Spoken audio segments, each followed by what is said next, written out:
Chicago, 1939. Una mujer está muriendo en su cama y después de décadas guardando un secreto que destruyó una vida inocente, finalmente decide hablar.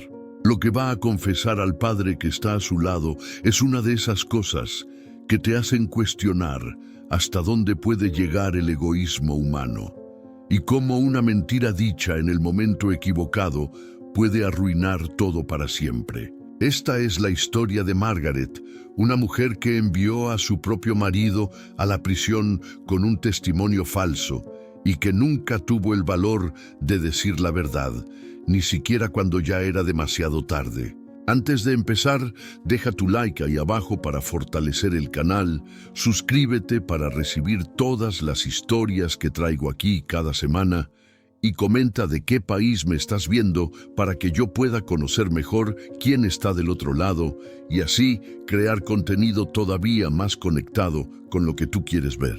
Todo eso me ayuda a seguir trayendo estas narrativas que exploran el lado más complejo del ser humano, esas decisiones que marcan vidas enteras y que nos hacen reflexionar sobre nuestras propias elecciones. Hoy te traigo una historia ambientada en la Chicago de los años 20 y 30, una época de inmigrantes, fábricas y sueños que no siempre se cumplían como la gente esperaba. Es una historia sobre pasión, traición, culpa y sobre cómo a veces las consecuencias de nuestros actos nos persiguen hasta el último día de vida. Entonces, acomódate, porque esta es una historia larga, intensa y narrada en primera persona, directo desde la perspectiva de quien vivió todo esto. Sin más vueltas, que comience la historia. Nunca pensé que iba a morir así, acostada en esta cama que cruje con cada movimiento, sintiendo el peso de todos estos años cayendo encima de mí, como si fueran ladrillos apilados en mi pecho. El padre Tomás está sentado aquí a mi lado, sosteniendo ese rosario viejo en las manos callosas. Y sé que vino porque alguien del vecindario debe haberle avisado que mi tiempo se está acabando, que la vieja Margaret finalmente va a encontrar lo que se merece del otro lado. Hay un crucifijo colgado en la pared frente a mi cama, pero evito mirarlo porque cada vez que veo esa figura ahí, siento que él me está juzgando, preguntándome por qué me demoré tanto en decir la verdad, por qué dejé que un hombre inocente se pudriera en la prisión mientras yo vivía mi vida como si nada hubiera pasado. La luz de la vela que trajo el padre hace que las sombras bailen por las paredes agrietadas de este cuarto, y afuera puedo escuchar los ruidos de Chicago en la noche, las bocinas de los autos, el tren pasando a lo lejos, las voces de la gente que todavía tiene una vida por delante, que todavía no carga el tipo de culpa que yo cargo hace tantos años que ya ni recuerdo bien cómo era vivir sin ella. Necesito contar esto ahora. Necesito sacarlo afuera antes de que sea demasiado tarde, antes de que me vaya de este mundo llevándome este secreto conmigo y condenando mi alma para siempre. El padre Tomás debe estar preguntándose por qué lo llamé aquí un jueves por la noche, por qué no esperé hasta el domingo cuando pasa por el vecindario de todas formas. Pero la verdad es que sentí algo diferente esta mañana cuando desperté, un dolor en el pecho, que no era solo del cuerpo sino también del alma, como si alguien me estuviera avisando que mi hora está llegando y que si no hablo ahora, nunca más voy a tener la oportunidad. Él me mira con esos ojos cansados de padre que ya escuchó de todo en esta vida, pero garantizo que nunca escuchó nada parecido a lo que voy a contar, porque lo que hice fue tan horrible, tan cobarde, que incluso después de todos estos años apenas puedo creer que tuve el valor de hacer aquello. Mi voz está débil, saliendo como un susurro ronco, pero empiezo a hablar de todas formas, porque si no empiezo ahora, sé que voy a perder el valor otra vez como lo perdí tantas otras veces. Padre, necesito confesar algo que hice hace mucho tiempo, algo que nunca le conté a nadie, ni siquiera cuando debía haberlo contado, ni siquiera cuando era la última oportunidad de arreglar las cosas. Él se inclina hacia adelante, acercando el oído a mi boca, y siento el olor a tabaco viejo que viene de la sotana.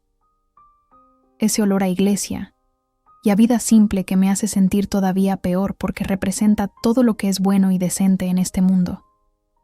Todo lo que yo no fui. Todo empezó en 1916, cuando yo tenía apenas 23 años y trabajaba en una fábrica de conservas aquí en Chicago. en esa parte de la ciudad donde todo el mundo era inmigrante, o hijo de inmigrante, donde las calles olían a carbón y a comida siendo cocinada en apartamentos apretados. Fue allí que conocí a Eduardo, un hombre guapo de ojos oscuros que trabajaba en el mismo turno que yo, que siempre tenía una palabra gentil para todo el mundo y que me hacía reír incluso cuando el trabajo era duro y las horas parecían nunca acabar. Él no era el tipo de hombre que llamaba la atención de inmediato. No era de esos que hacían alarde o que se creían mejores que los demás, pero tenía una bondad en él que era rara de encontrar. Una manera de mirar a las personas como si realmente le importaran, y fue eso lo que me atrajo de él al principio. Empezamos a conversar durante las pausas para el almuerzo.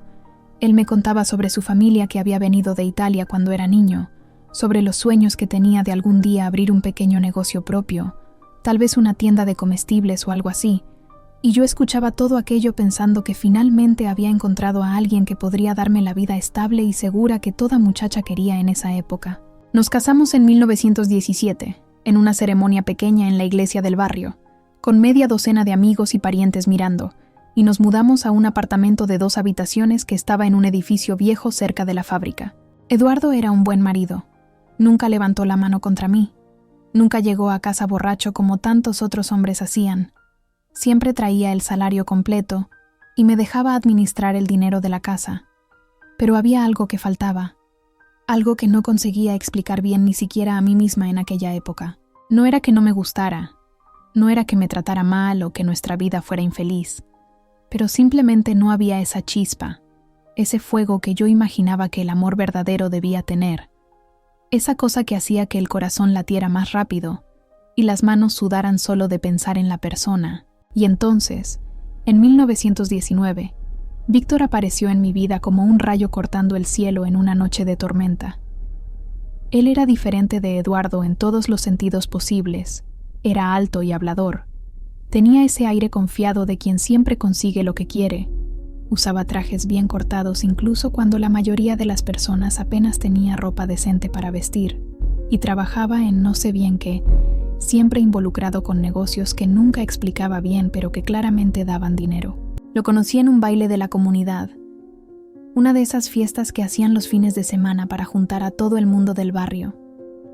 Y desde el primer momento que nuestros ojos se encontraron, supe que estaba perdida, que algo dentro de mí había despertado de una forma que nunca había despertado con Eduardo, ni siquiera en los primeros días de matrimonio.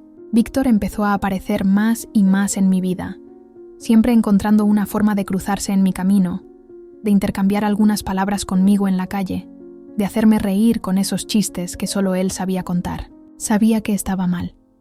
Sabía que estaba traicionando a Eduardo solo por tener esos pensamientos, solo por sentir esa cosa extraña en el estómago cada vez que veía a Víctor acercándose. Pero era como si no pudiera parar, como si estuviera siendo jalada por una fuerza mayor que mi voluntad. Empezamos a encontrarnos a escondidas, al principio solo para conversar, convenciéndome de que no estaba haciendo nada realmente malo mientras fuera solo conversación. Pero las cosas fueron evolucionando de la manera que siempre evolucionan, cuando 2 personas se sienten atraídas una por la otra y no tienen fuerza para resistir. Eduardo nunca desconfió de nada, o por lo menos nunca demostró si desconfió. Seguía siendo el mismo hombre gentil y trabajador de siempre, llegando a casa cansado de la fábrica, comiendo la cena que yo preparaba, dándome un beso en la frente antes de dormir.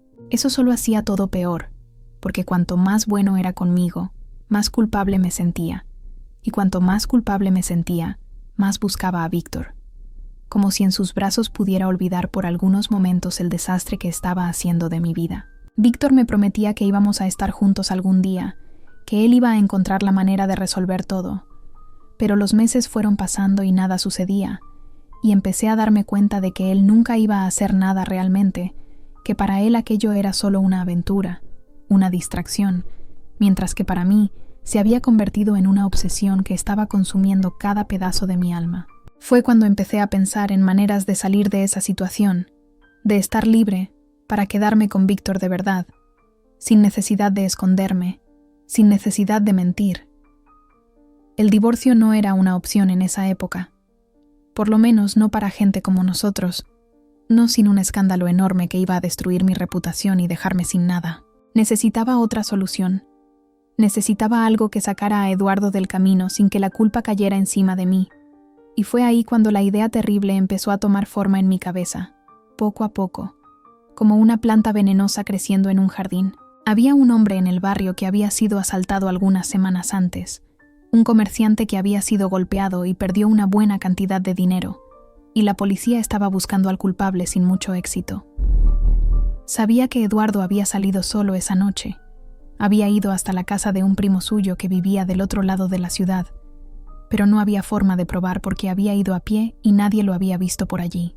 La semilla de la mentira fue plantada en mi cabeza en ese momento, y por más que intentara ignorar, por más que intentara convencerme de que nunca sería capaz de hacer algo tan horrible, la idea seguía ahí, creciendo, fortaleciéndose, susurrando que esa era mi oportunidad de ser libre, de comenzar una nueva vida con Víctor. Me demoré semanas en juntar valor, semanas debatiéndome entre hacer lo correcto y hacer lo que yo quería, y al final, la parte débil y egoísta de mí ganó.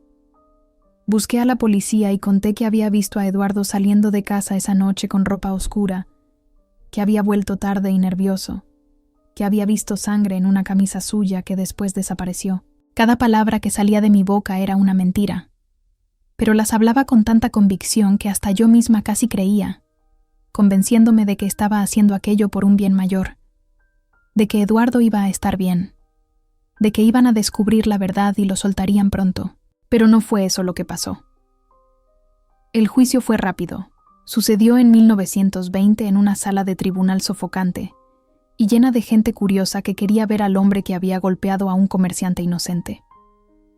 Mi amiga Rosa, a quien había convencido de mentir también, dijo que había visto a Eduardo cerca del lugar del crimen y con nuestros 2 testimonios, más la falta de una coartada decente, el jurado no tuvo dudas.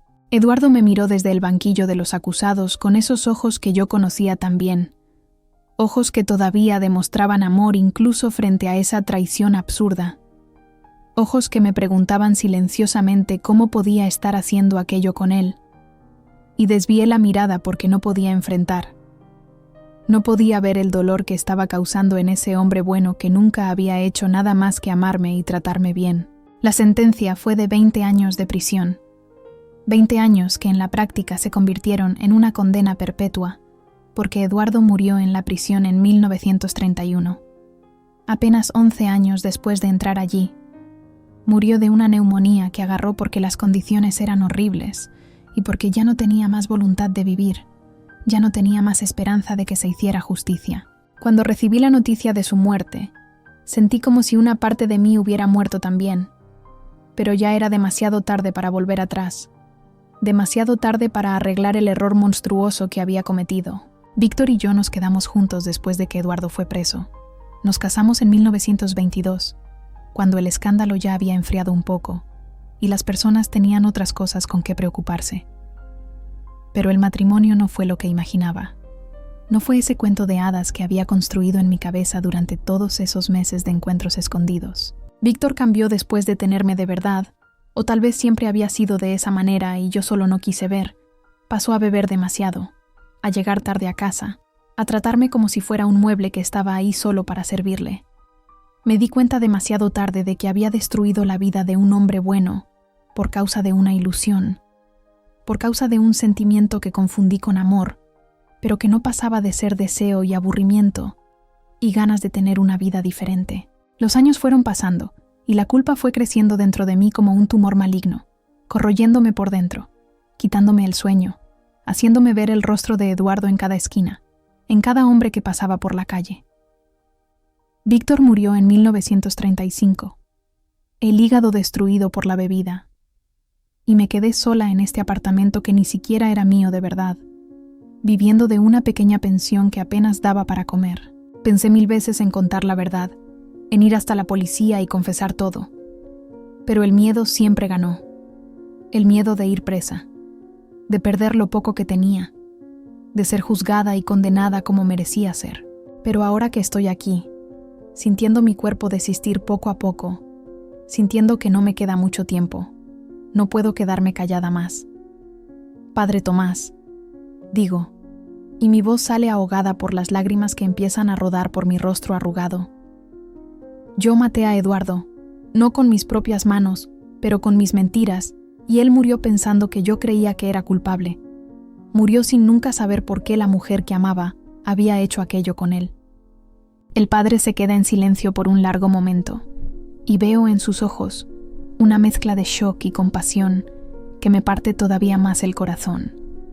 Levanta la mano y hace la señal de la cruz en el aire, murmurando oraciones en latín que no entiendo bien, y después me mira con esa seriedad que solo los padres tienen cuando están lidiando con cuestiones de vida y muerte y salvación eterna.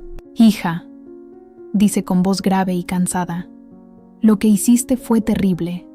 Fue uno de los peores pecados que alguien puede cometer. Destruir una vida inocente por causa de tus propios deseos egoístas. Pero Dios es misericordioso, y si te arrepientes de verdad, si estás dispuesta a aceptar las consecuencias de lo que hiciste, todavía hay esperanza de perdón. Quiero creerle. Quiero creer que existe una oportunidad de que después de que muera, voy a encontrar a Eduardo del otro lado y poder pedir disculpas de verdad. Poder mirar a sus ojos y decir que pasé cada día del resto de mi vida arrepintiéndome de lo que hice. Pero la verdad es que no sé si existe perdón para algo así. No sé si existe redención para quien destruyó una vida entera por causa de pasión y orgullo y cobardía. El peso de la mentira que cargué todos estos años no se va solo porque la hablé en voz alta. No va a desaparecer solo porque un padre me dio la absolución. Va a continuar conmigo hasta mi último suspiro, y probablemente va más allá de eso también. La vela del padre Tomás está casi al final, la cera derretida escurriendo por el costado y formando un charco en la mesita al lado de mi cama. Y siento que mi tiempo también se está acabando, que estas palabras son las últimas que voy a conseguir decir antes de que todo quede oscuro. Cierro los ojos y veo el rostro de Eduardo como era en esos días antes de que todo saliera mal, sonriéndome en la fábrica, trayéndome una flor que había arrancado de algún jardín en el camino a casa, abrazándome con esa fuerza gentil que me hacía sentir segura y protegida. Perdóname, Eduardo, susurro al vacío del cuarto, sabiendo que él no puede escucharme pero necesitando decirlo de todas formas.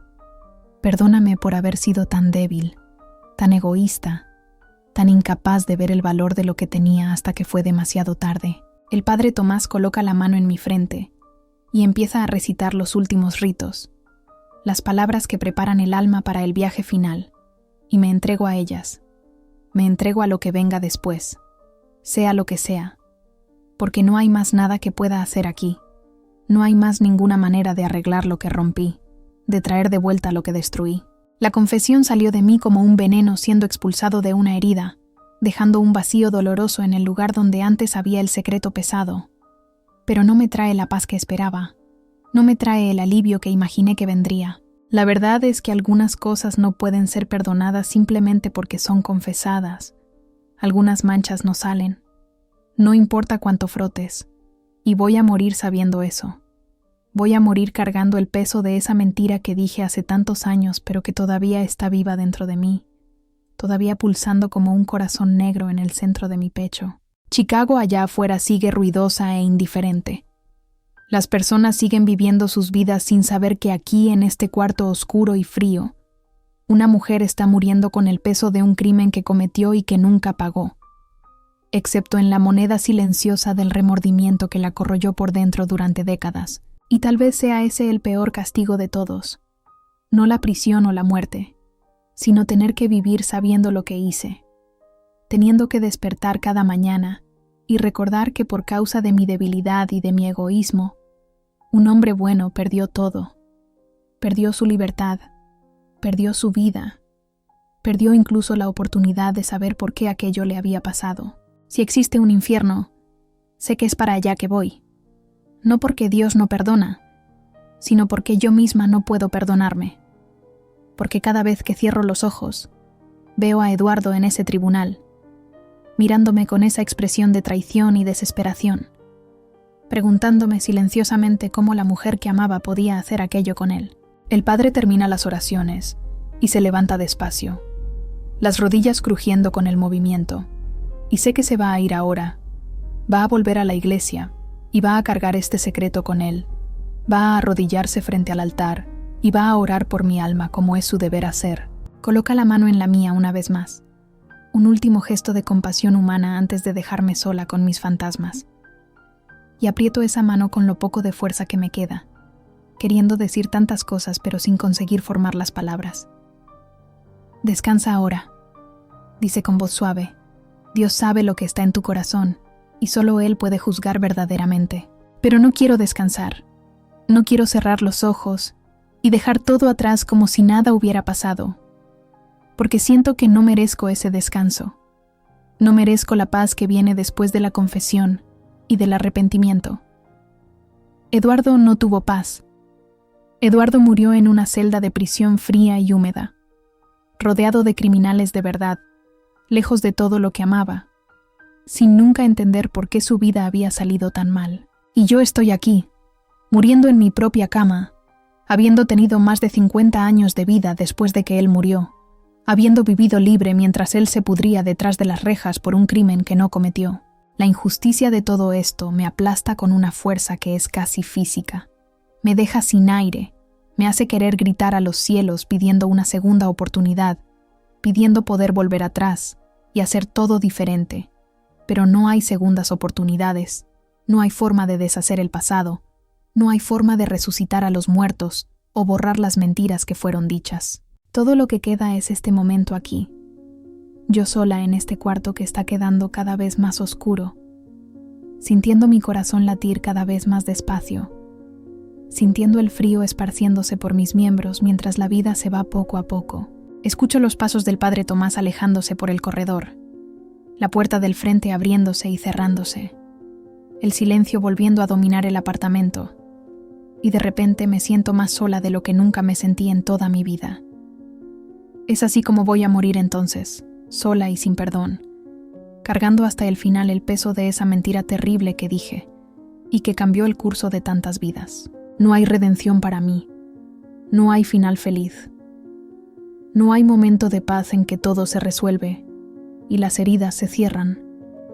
Solo hay la verdad desnuda y cruda de lo que hice y la conciencia de que voy a tener que rendir cuentas por esto, sea ante Dios o ante mi propia conciencia que va a atormentarme hasta el último segundo de mi existencia. Cierro los ojos y espero que el final llegue, sin miedo pero también sin esperanza, apenas aceptando lo que venga como consecuencia natural de todas las elecciones equivocadas que hice a lo largo de mi vida. Y si existe alguna lección en todo esto, algún significado en todo este sufrimiento, es que el amor de verdad, ese amor genuino y sincero que Eduardo tenía por mí, es algo raro y demasiado precioso para ser tirado a la basura por causa de pasiones pasajeras e ilusiones de felicidad que nunca se concretan. Pero esa lección llegó demasiado tarde para mí, demasiado tarde para cambiar cualquier cosa, demasiado tarde para salvar a alguien.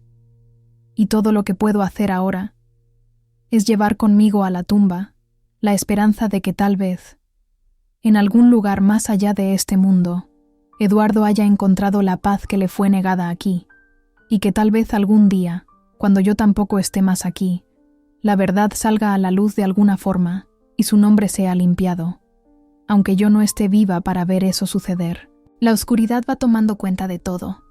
Los sonidos de Chicago van quedando cada vez más distantes, y me dejo llevar, finalmente liberando la carga que cargué por tanto tiempo, no porque fui perdonada, sino simplemente porque no hay más fuerzas en mí para continuar cargando. Y así termina la historia de Margaret, la mujer que mintió y destruyó una vida por amor, que vivió décadas con la culpa corroyendo su alma, que confesó demasiado tarde para hacer cualquier diferencia real, pero que por lo menos, al final de todo, tuvo el valor de decir la verdad en voz alta, incluso sabiendo que eso no cambiaría más nada, no traería a Eduardo de vuelta, no borraría el sufrimiento que causé. La confesión no me salvó, pero por lo menos me permitió morir sabiendo que alguien, aunque sea apenas un padre que va a llevar este secreto a la tumba junto conmigo, sabe la verdad completa de lo que pasó en ese tribunal en 1920, cuando una mujer débil y egoísta destruyó la vida de un hombre inocente, y nunca tuvo que pagar por eso de la manera que debía haber pagado.